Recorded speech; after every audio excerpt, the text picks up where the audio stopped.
All right, well, we can go ahead and get started. Welcome everyone to another CFHA webinar. My name is Yana Edwards. I'm the administrative assistant here at CFHA, and I'm going to hand it off to Max to give some brief introductions and talk a little bit about the SIG. Okay, thanks so much. Well, thank you everyone for being able to log on today. It looks like we have a really good audience here for a great topic and presentation. We're excited to have this, and definitely timely given what's been happening both pre-COVID and during COVID. So my name is Max Sabatsky. I am the outgoing chair of the Families and Health SIG through CFHA. Along just with the other group, Stephanie Trudeau, who is the current chair, Ruth Nutting, who's the chair-elect, Jessica Goodman, the early career professional, and Allie Wong, the secretary.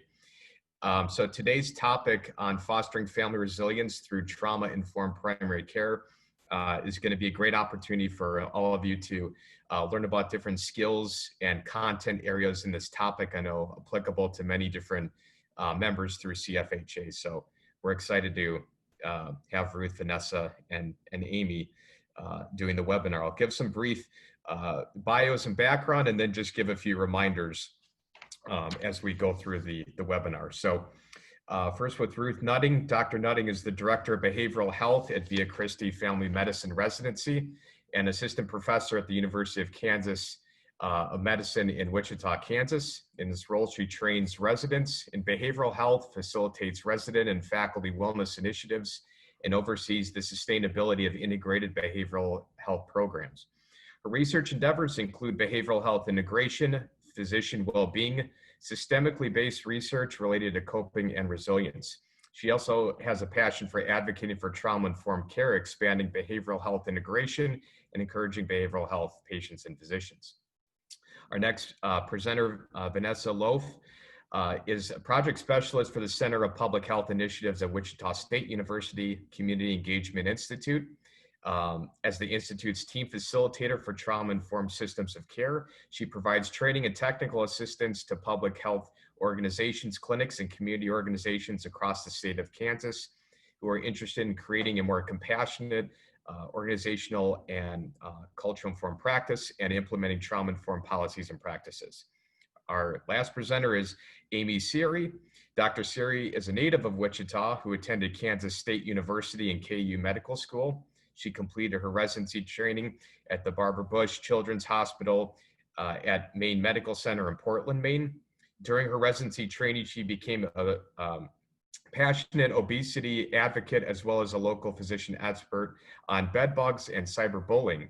She returned to Wichita in 2011 to join Via Christi Family Medicine Residency Program as faculty, and she currently chairs the pediatrics section at Ascension Via Christi Hospitals in Wichita.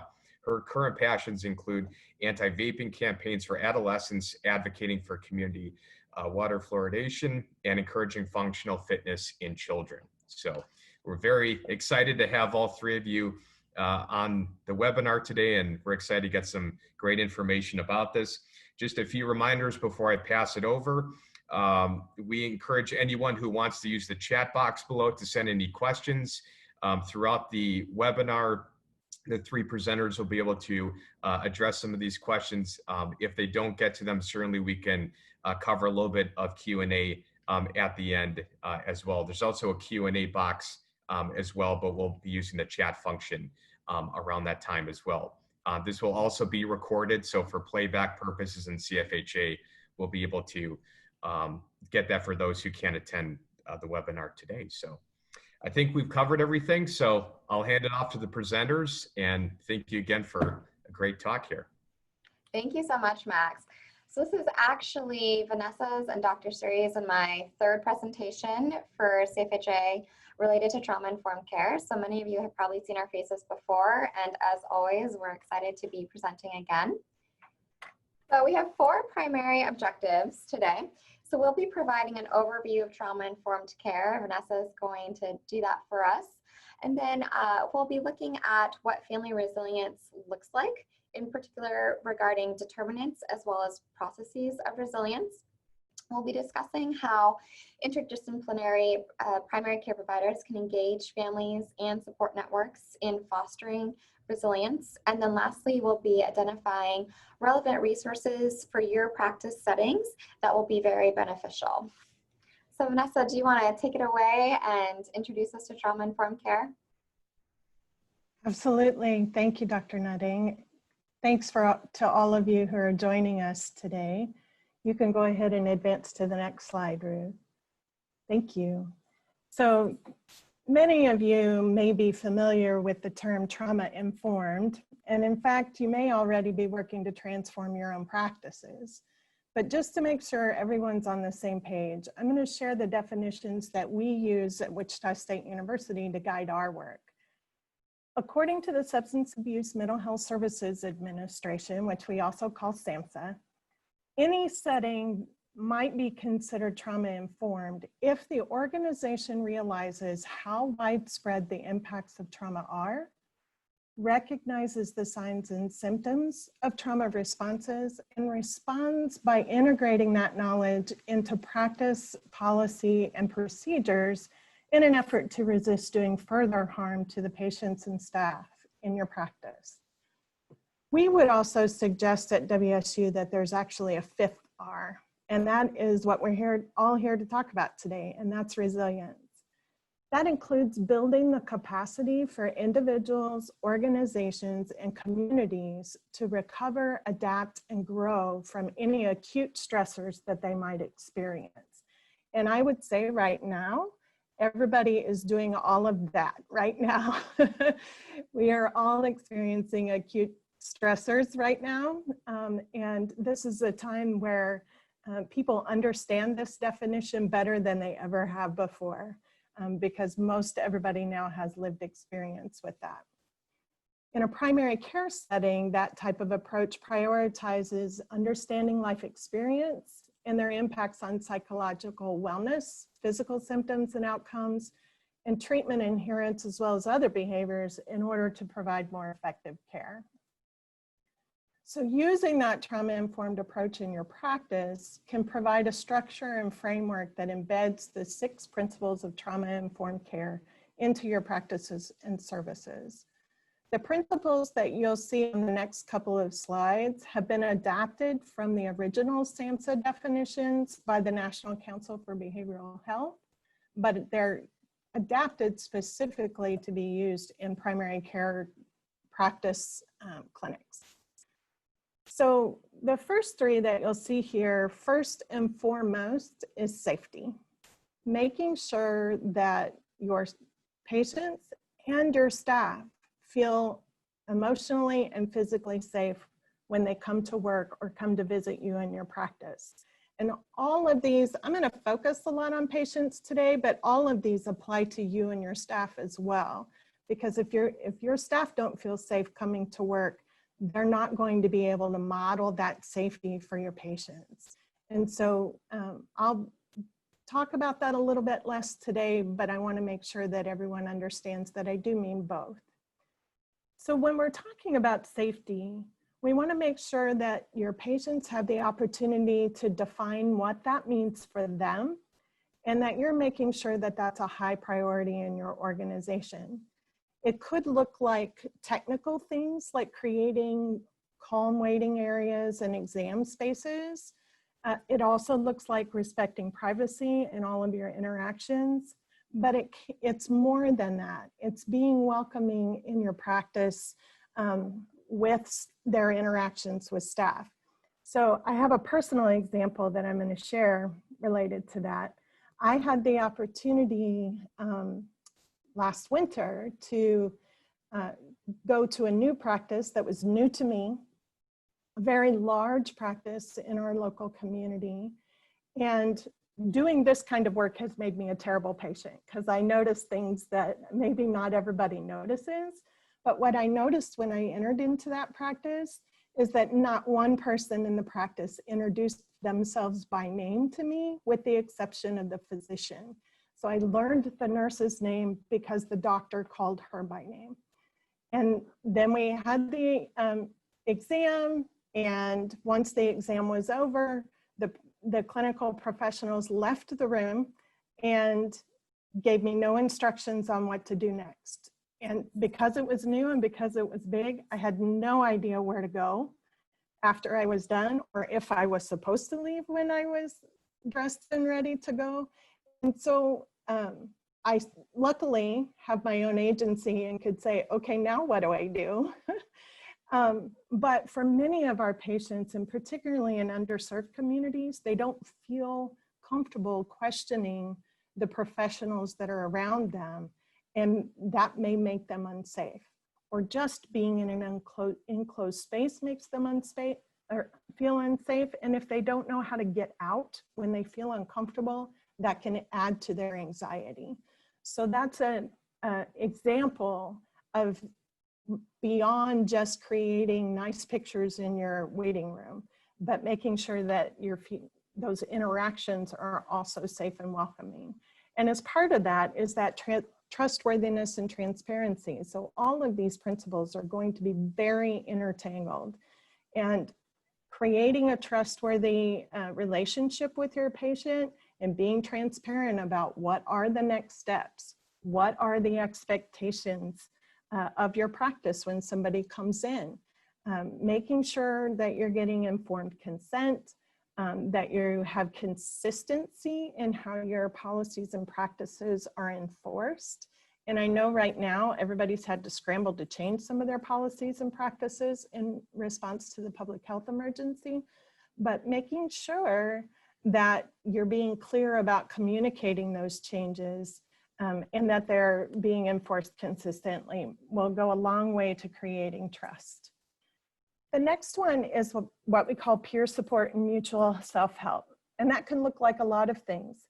Many of you may employ formal peer support specialists who are often providing recovery support in behavioral health and substance abuse treatment settings, but that may also look like a cancer support group.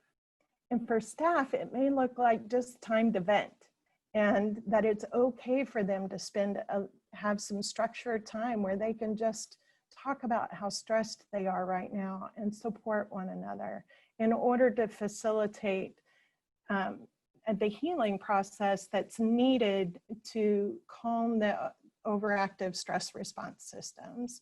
And even better if you can have those peer support folks as part of your team, so that you have somebody to access when you identify a patient that might need extra support based on their lived experience.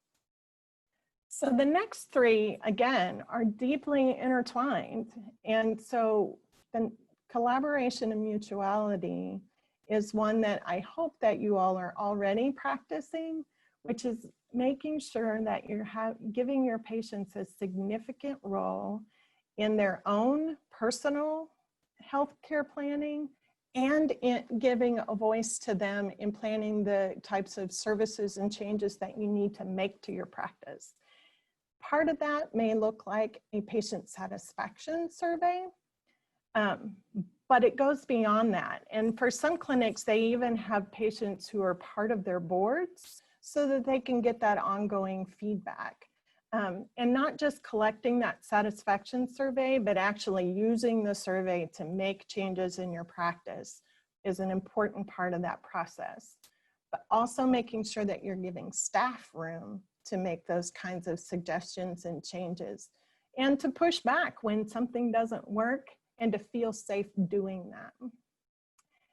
As part of that process, it's empowering your patients and staff to feel like it's okay to speak up and that they feel validated and affirmed when they make those suggestions or ask questions each and every time you interact with them, whether it's electronically or through video or in person.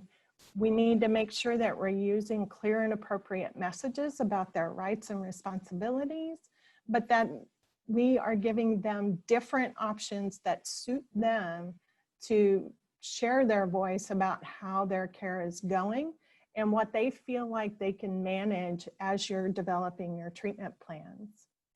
The last one is cultural, historical, and gender issues. And I don't think I need to spend a whole lot of time here because many of you are already having these conversations.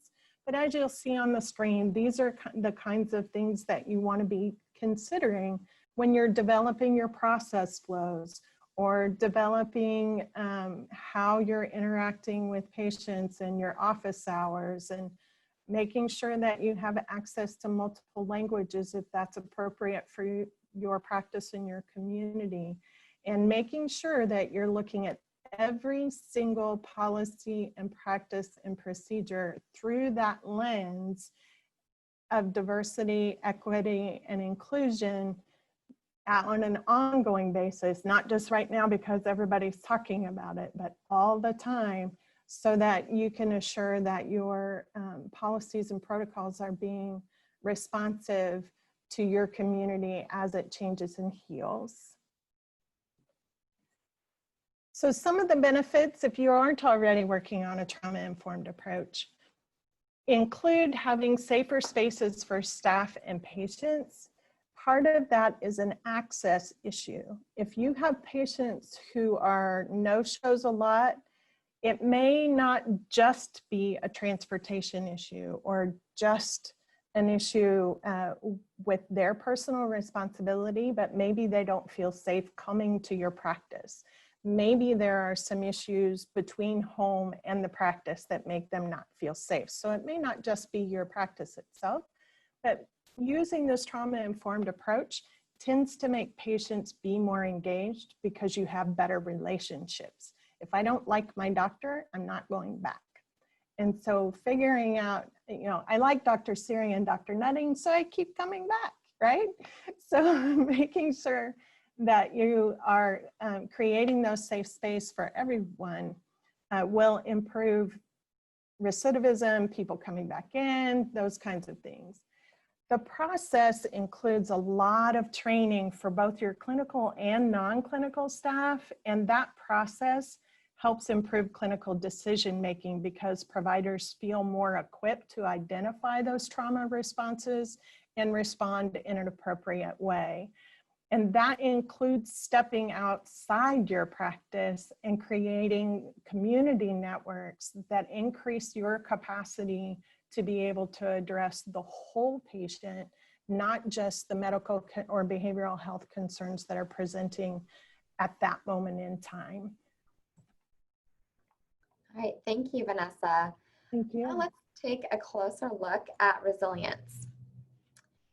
So Ann Mastin is a professor at the Institute for Child Development at the University of Minnesota, and she is known for her extensive research on the development of resilience and defines it as the capacity of a dynamic system to adapt successfully to disturbances that threaten system function, viability, and development.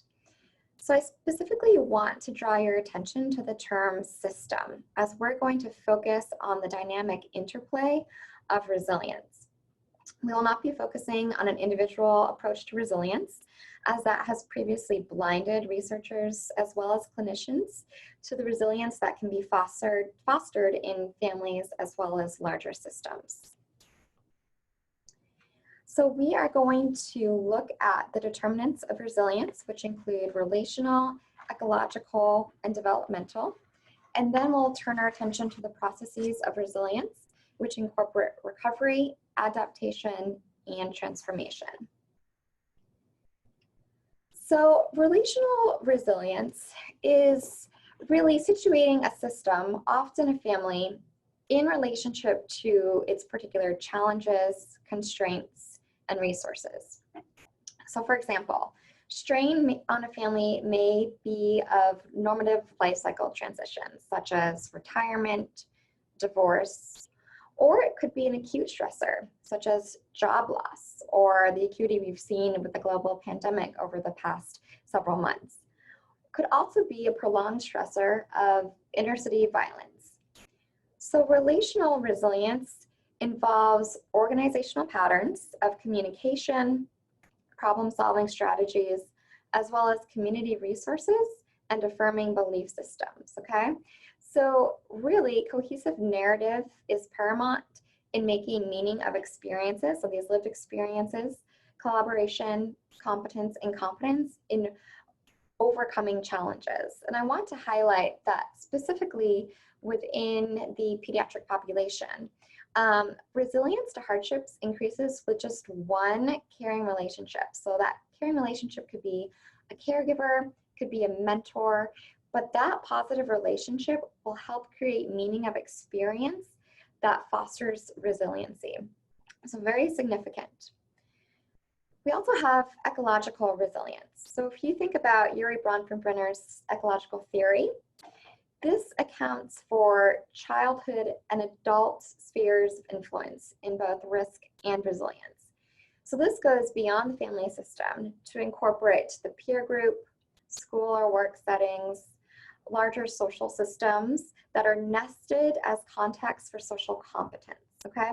So we really need to encourage psychosocial resilience and proactive mechanisms by attending to the interplay between what occurs within the family system and what is occurring politically, economically, socially, as well as racially. So what are those overall climates? And then thirdly, we have the developmental. So the developmental is really essential in understanding resilience. So here, coping and adaptation, they're not static, okay? They are a longitudinal, multi-determined process. So as people move along the lifespan trajectory, they're going to respond to risk differently, and they're going to have different coping skills at different periods of life. So we want to be really attuned to each individual's current stage of life within a system and how we can help foster positive coping and overall resilience. So these are the determinants. Now let's look at the processes. Okay, so for the processes, we have recovery. So this is a system returning to the same level of functioning prior to an encountered adversity. So for example, this may be a family system in which there is a death of a loved one. And so within that system, different individuals change their roles, rules are changed in order for that family system to return to a cohesive level of functioning, that same level of functioning prior to that loss. Adaptation is a little different in regards to a system changes to accommodate a disturbance, and by doing so, either survives or thrives. So I'm going to use healthcare systems as an example here, particularly due to the global pandemic. All healthcare systems have had to respond and adapt very quickly over and over again in the past several months. And we're doing this in order to survive. Time will tell how well we're thriving, but we've made those adaptations to policies and procedures in order to meet the needs of the time. And then lastly, there's transformation. So this is when a specific environment is changed in ways that make it easier for a system under stress to do well or to function well. An example of this may be a community standing up to racial discrimination and really protecting its citizens, making sure that their citizens have equal opportunities, okay? So that is changing the environment so that a system can function better. So let's look at how interdisciplinary healthcare professionals can engage families and support networks in fostering resilience. Well, in order to help foster resilience, we need to identify and understand potential risks that our patients and their families may have experienced or may be experiencing. So to do this, we need to screen. These screening tools that are listed are 3 very common tools throughout the United States. And the first one, the protocol for responding to and assessing patients' assets, risks, and experiences, this is referred to as PREPARE. It was developed by the National Association of Community Health Centers. And as noted here, there are 15 core questions with 5 supplemental questions. This questionnaire can be completed by both clinical and non-clinical staff. So clinical and non-clinical staff would be asking these questions to patients. The social needs screening tool was developed by the American Academy of Family Physicians. It's a little bit briefer with 11 questions. And again, it can be completed by both clinical or non-clinical staff. And then lastly, we have the health-related social needs screening tool that was developed by the Center for Medicare and Medicaid. And this is the briefest in that it's 10 questions, and this is typically completed by the patient. What I really want to raise awareness of is that these screening tools need to be a part of the patient care flow. These screening tools need to be looked at as necessary for us as healthcare providers to get a large picture of what our patients and families are experiencing, what they're coming into the room with. And so this is not just checking another checkbox, because we have a lot of those to do in healthcare, but this is really understanding the significance and the importance of screening and why we need to complete it. So we have some key principles for effective screening for social determinants. So first and foremost, we want to make sure that we're screening in a patient and family-centered approach. So when we screen and when different areas of need are identified, we want to have collaborative conversations with our patients and their families as to what they would like help with. What resources are they interested in? They need to really be the drivers in this conversation. And we don't want to make assumptions based on what we think they need. They need to decide for themselves, and we need to support, healthy, positive decisions. Secondly, we want to integrate screening with referral and linkage to community-based resources. We should not be screening if we do not have referral resources for patients. And so making sure that we have care managers or navigators, behavioral health providers, following through with providing these referrals and checking in to see if our patients and their families have been able to get established with these community resources is very significant.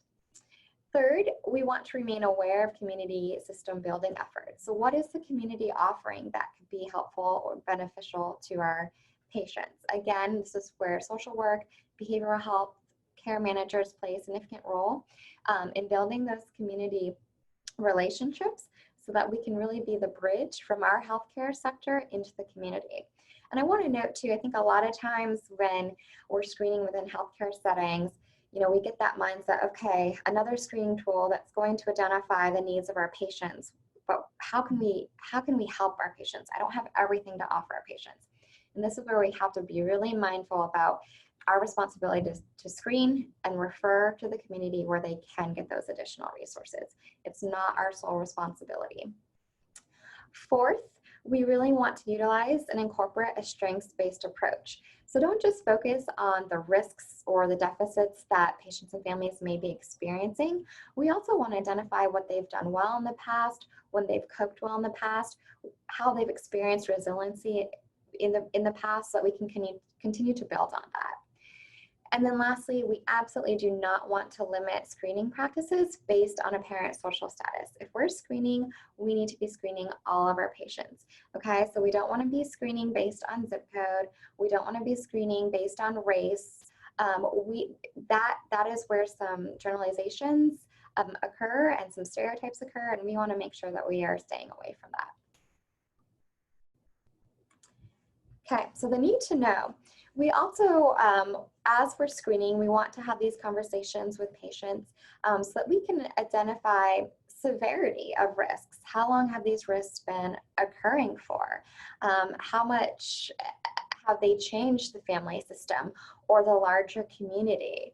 How are our patients and their families making sense of risk or adversity? Are they internalizing it? Are they placing blame on themselves? Are they placing blames on others?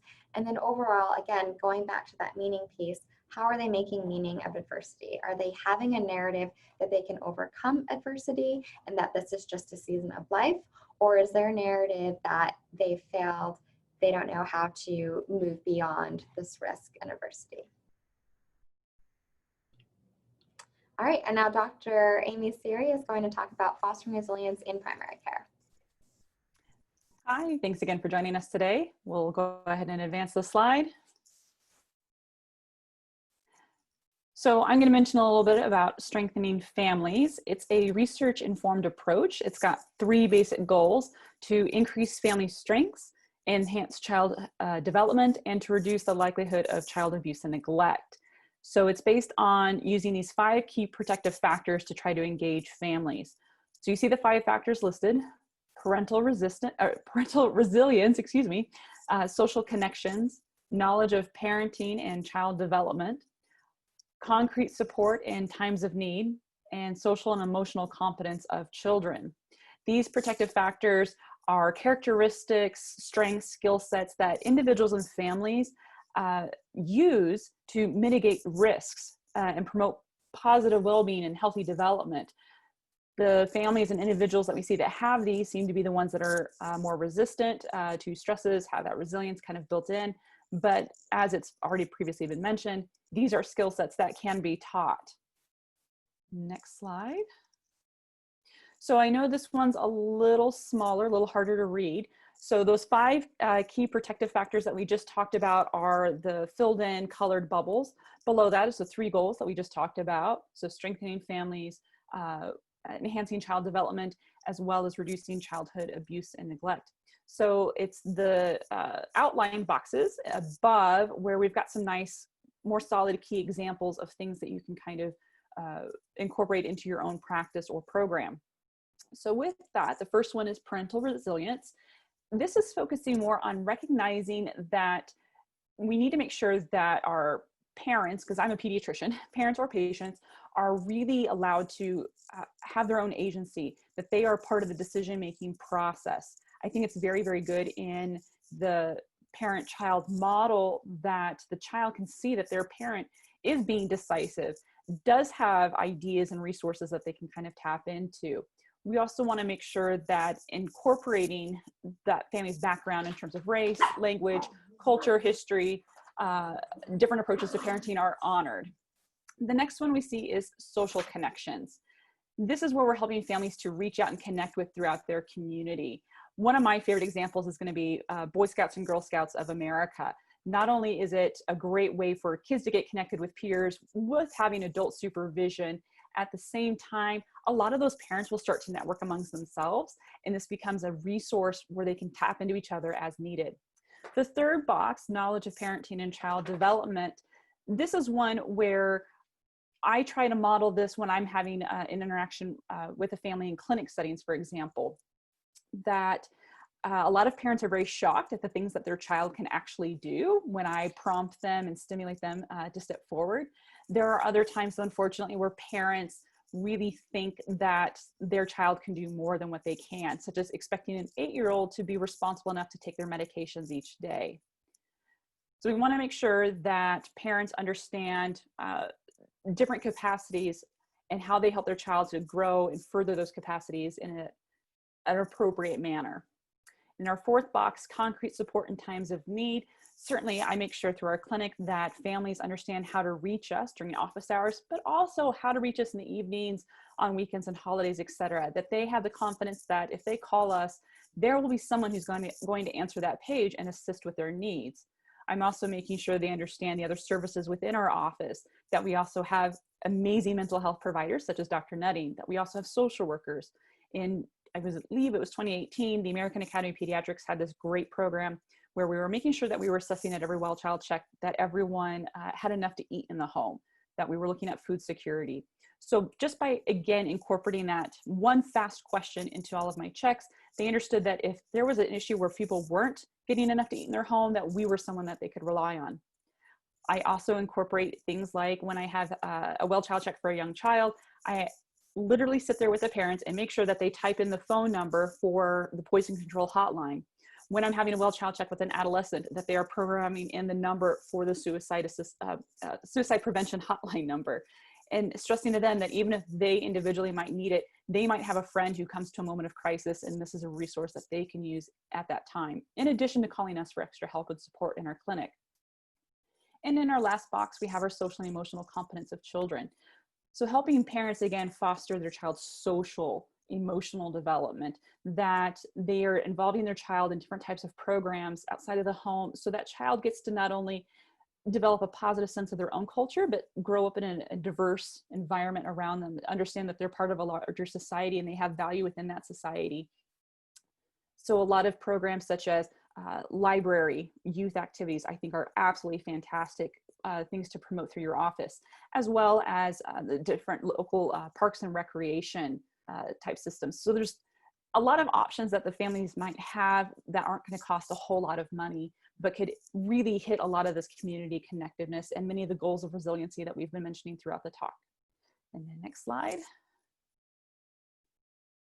So of course, I'm a provider. I like case-based approaches. So we'll go through two very quick cases. These are of course extremely simplified, but just to kind of hit the major points of what we're talking about today.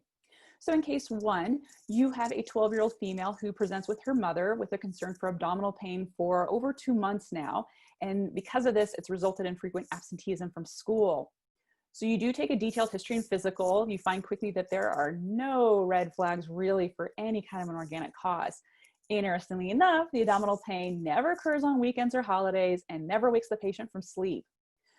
You take the time to also kind of review the chart, and you recognize that this same patient had an elevated adverse childhood experiences questionnaire score at her well child check 5 months ago. At that time, you had suggested a family to get a referral through your office to one of your mental health providers or other community services to work through some of the stress that family has definitely experienced. Unfortunately, they refused that referral at that time. So you take the time to discuss with the family your likely diagnosis of functional abdominal pain. You validate her pain. I always like to use the example of if you were to have a headache, I could do every test and imaging study under the sun and everything will look normal. However, I know your headache is real.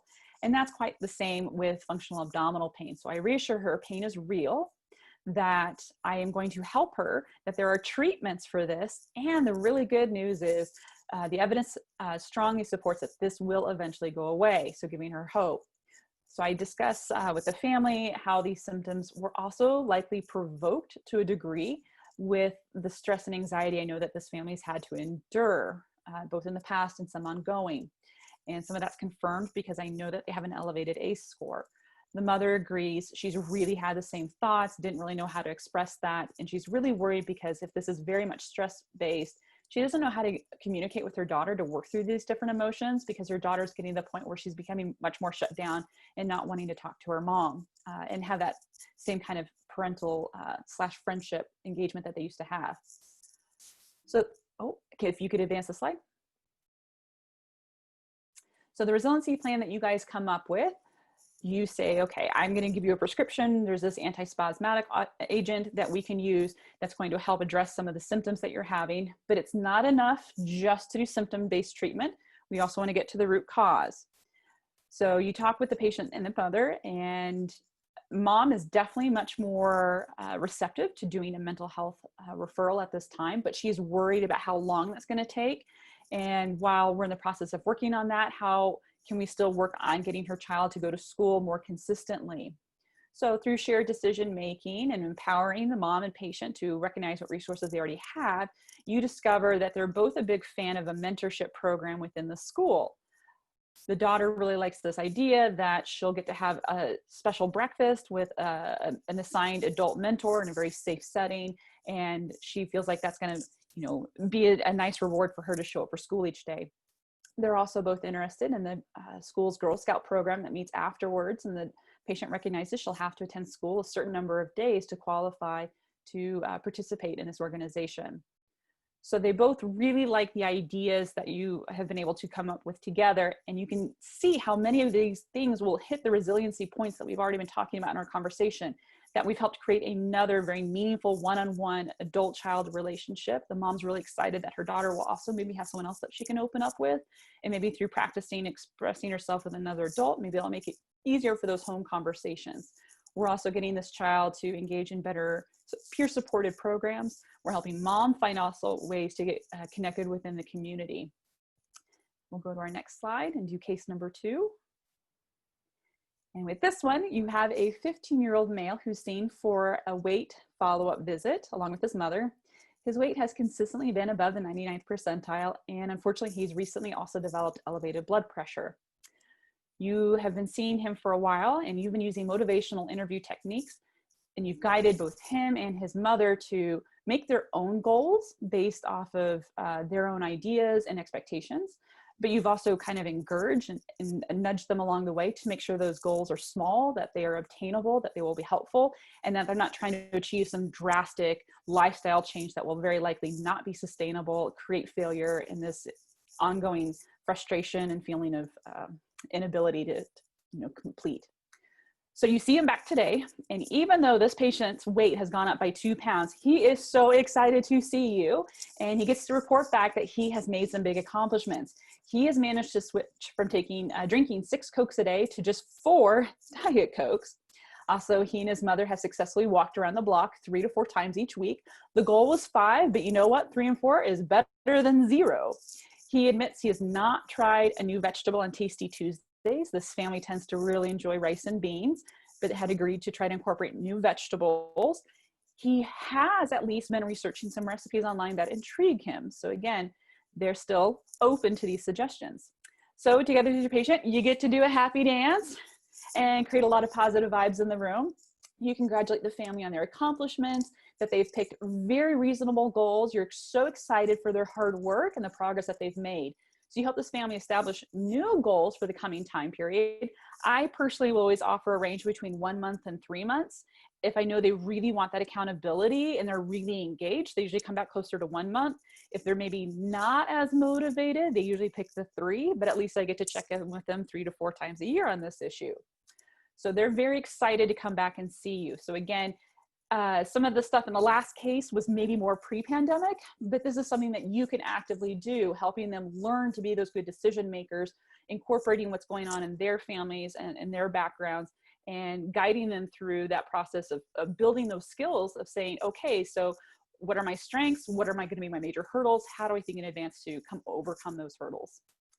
And then I will pass back to Vanessa.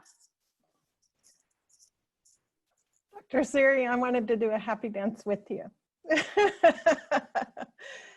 So as you all are maybe thinking about some questions, because we have a few minutes left, we're going to share some additional resources. Dr. Nutting and Dr. Siri did some great work sharing different resources with you. And we have just a few more. So if you have questions, please put those in the chat box. Dr. Siri is looking out for those. But if you want some additional resources related to screening, there of course are the screenings for adverse childhood experiences.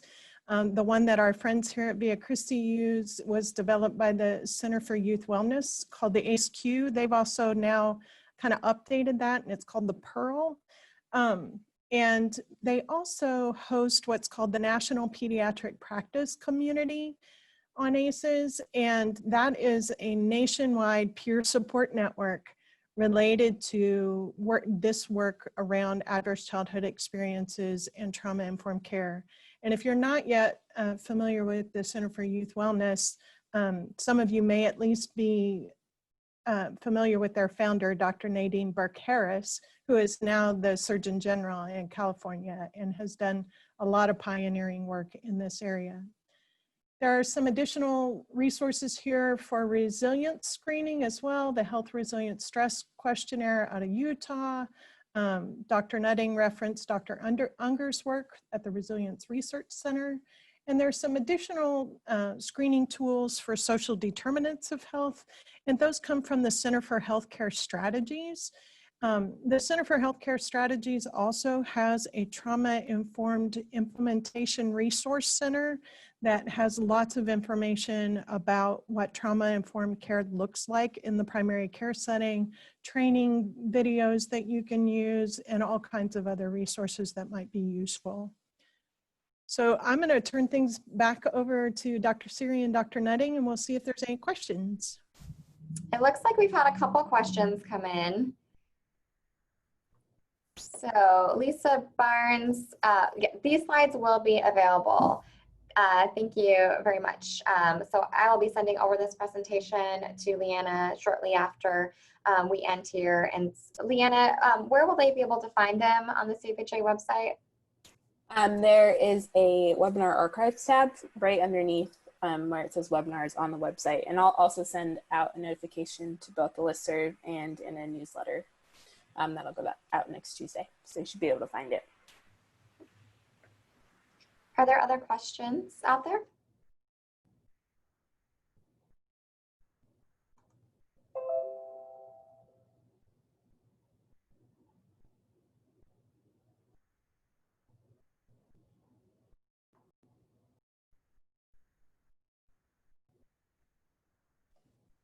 I don't know if any have come in through the Q&A.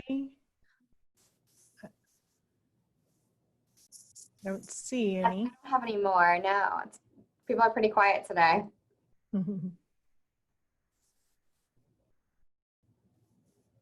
Well, I'll put one last final plug for the happy dance as being a great therapeutic relationship builder. Absolutely. And if there are any other follow-up questions or comments or thoughts, you can certainly contact any of us. This is our reference list. And then these are email addresses. So I'll leave this up here a little bit for any further conversation. And I think too, oh, we've got a question coming in. Okay. So from Stacy Roulette, she says, you mentioned not screening unless there are resources to refer to. Do you ever screen to know the need to build the resources or data collection? I think that's a really fair question, Stacy. I would caution you, and I would love to hear Vanessa and Dr. Suri chime in as well. I would just question you from screening prior to at least knowing what resources are available and having some linkage, because I think that we really want to be sensitive to patients. And I think that both patients and physicians, from my experience, can get frustrated if they're answering maybe sometimes sensitive questions or sharing information with us that at that time we're not able to do anything with or help them with. And so I would first and foremost make those connections among the community, kind of get to know your patient population overall and what their needs are based on, information that you already have or data that you might already have available to you, even not if in your healthcare setting, but in the community, and maybe start there. But Dr. Siri, Vanessa, I'd love to hear from you. I would agree with you, Dr. Nutting. I think when you were talking about this earlier, you don't want to rely solely on patient input to tell you what's going on. And so making sure that as a practice and as a physician, I see Dr. Siri in the community all the time. And I know she's on the floor all the time. So I don't know how she does that. But making sure that you're getting that data. So Stacy, you talked about data collection, that data from other sources other than just your patients. Sometimes you're going to have patients that come in that come up with something new that you never thought of. And absolutely you want to take that data back to the community or to your health system to say, what's going on? How can we help with this? How can we improve on that? But it's kind of a good balance, as Dr. Nutting said, of hearing what your needs are from your patients, but also making sure that you're having those discussions out in the community so that you get a more global perspective of what's going on. Right, because if you want to screen to know if the need is real, it is, and it's there, every community. So like we've already mentioned, socioeconomic status isn't going to matter. Every patient population you're going to serve is going to have those needs. And I might suggest going to your health department as a good resource to know maybe what kinds of needs you think might be anticipated. Great question. Thank you, Stacey. Yes, thank you. That was a very good question. Any other questions before we let everyone go today? All right, well, we don't have any other questions coming in at this point. So again, feel free to send any one of us or all of us an email if you have any follow-up thoughts, questions, or even concerns, and we'll certainly respond via email as well. So. Thanks. All right, thanks everyone.